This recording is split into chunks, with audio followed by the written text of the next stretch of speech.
talent can help you start in a blaze of glory, but only one small habit, repeated day after day, can carry you to the summit.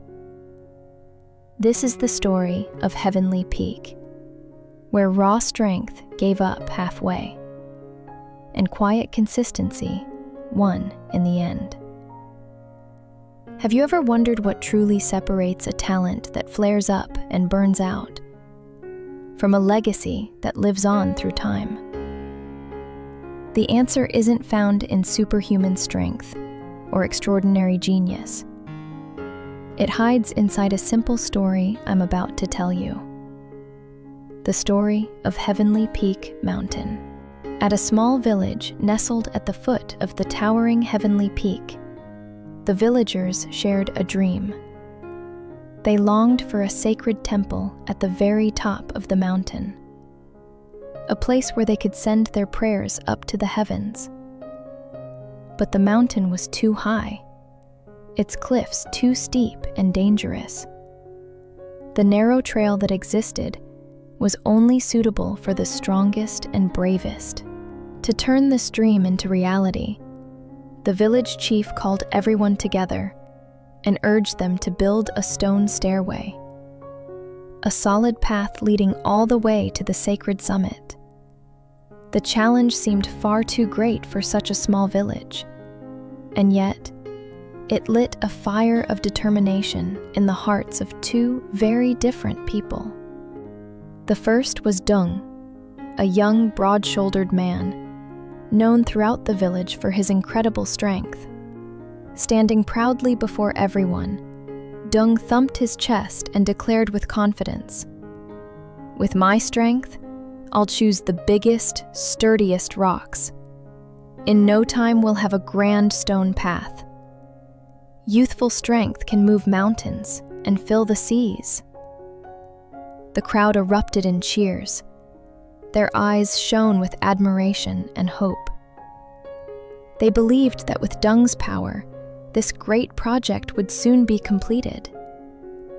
The second person was Mrs. An, a widow in her 60s, small and thin, her hair already streaked with gray. She had neither strength nor agility. Amid the loud cheers for Dung, she quietly stepped forward.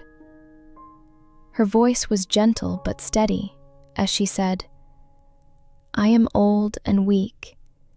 I can't do great things. But every day, I will carry one single stone up the mountain." Her words fell into a stunned silence, followed by a few whispers of pity. 1 stone a day? Compared to the massive boulders Dung planned to move, her effort seemed like a single drop of water in the ocean. To many, it sounded pointless. Then, the work began. True to his promise, Dung exploded with energy. Alongside a few other young men, he hoisted huge stones onto his shoulders and set them firmly into place. Within just a few weeks, the foundation of the staircase had clearly taken shape. It looked solid, impressive, and full of promise. Every day, the villagers came to watch and praise Dung without end. In those early days, they could almost see the temple in their mind's eye, already standing tall on the summit. Meanwhile, in the quiet of early morning, when mist still clung to the mountain path, there was another figure. People would catch sight of the small, bent silhouette of Mrs. An, carefully choosing a stone she could manage, holding it close to her chest, and slowly making her way up the mountain. She would place her stone neatly beside the unfinished stairway, then quietly turn around and walk back home. Her effort was so small, so modest, that it seemed almost invisible. No one applauded. No one paid attention. Then, the seasons began to pass. Rains came and went. The sun burned hotter, and the harshness of the work slowly wore down Dung's early fire. The stones seemed to grow heavier. The slope felt steeper. The sun above felt like it was burning through his skin. Dung started to feel exhausted. He began looking for excuses to slow down. "It's too hot today. Skipping one day won't hurt," he told himself. Another time, "My back's a little sore. I'll continue tomorrow." Those "I'll do it tomorrow" days kept coming more and more often. One by one, the young men who had worked with him lost their enthusiasm and quit. Dung's grand project stalled at barely a quarter of the way up the mountain. Over time, weeds and moss crept in, covering the once promising foundation. The cheers that once followed Dung everywhere faded away, replaced by quiet sighs of disappointment. His talent and strength, without perseverance to sustain them, simply couldn't stand the test of time and hardship. Meanwhile, unnoticed by almost everyone, Mrs. Ann's journey never stopped. Whether under blazing heat or stormy rain, whether her body felt strong or tired, she kept her promise, 1 stone a day. It was no longer just a task. It had become a ritual, a part of her life. Every morning she woke up, found a stone she could carry, and began her familiar climb. Her steps were slow, her breathing sometimes heavy, but not once did she quit. The path beneath her feet became like an old friend, and each small stone she carried, one after another, quietly extended the road of hope a little further up the mountainside.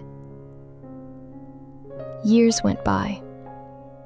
Mrs. Ann's hair turned completely white, her back bent more with age, but her eyes still shone with a strange, peaceful light. The children who once looked at her with pity had grown up. One day, a hunter who had ventured deep into the mountain came rushing back to the village, astonished. He brought unbelievable news. "There's a stone path," he said, "and it's almost at the top of Heavenly Peak." The whole village could hardly believe their ears. They all climbed the mountain together to see for themselves. And then they fell silent in awe. Starting from the abandoned work where Dung had stopped, a stone path, not grand, but solid and straight, patiently wound its way along the mountainside, reaching all the way toward the wind-swept summit. Each stone had been placed with care. Each one carried the mark of time and an unshakable persistence. It was not a miracle. It was the result of thousands and thousands of 1 stone a day that Mrs. Ann had carried up the mountain over so many years. Standing in the crowd, Dung, now a middle-aged man, looked at the path, and a wave of emotion rose in his chest. He looked down at his own massive stones, now covered in moss at the lower slope. Then he looked up at the humble but completed path that Mrs. Ann had built. He lowered his head, filled with shame and deep respect. He had once possessed all the strength of youth, but he had lacked the one thing that mattered most: consistency. On the day Mrs. Ann placed the final stone at the summit, the entire village was there to witness it. There were no loud cheers, only silence and tears of admiration. Mrs. Ann smiled gently. The smile of someone who had finally fulfilled a promise made to herself. She had not built this path to be praised. She had simply kept a small commitment every single day. In time, the temple at the summit of Heavenly Peak was finally built. The stone path leading up to it was given a name by the villagers: the Stairway of Peace. They didn't choose that name only to honor Mrs. Ann. They chose it to remind every generation after them of a priceless lesson. This story teaches us that talent and early strength can help you start in an impressive way, but it is perseverance and consistency that actually take you to the finish line. Those small, steady efforts you make every single day are like drops of water wearing down solid rock, quiet, almost invisible in the moment, yet far more powerful than any sudden burst of effort. Consistency will always outperform talent. So never underestimate the power of small actions, repeated over time. Because the greatest roads in life are not built by giant leaps, but by countless steady steps, taken again and again. And that 1,000-mile journey you dream about, it doesn't begin somewhere far away. It begins with one small step you choose to take today. If the story of one stone a day has changed the way you see perseverance, start with one tiny action right now. Comment below, "The small stone I'll carry today is," and write down one thing you'll commit to doing every day for yourself. And don't forget to like, subscribe, and turn on the notification bell so you don't miss more stories that help you build your own stairway of peace in life. One small but steady step at a time.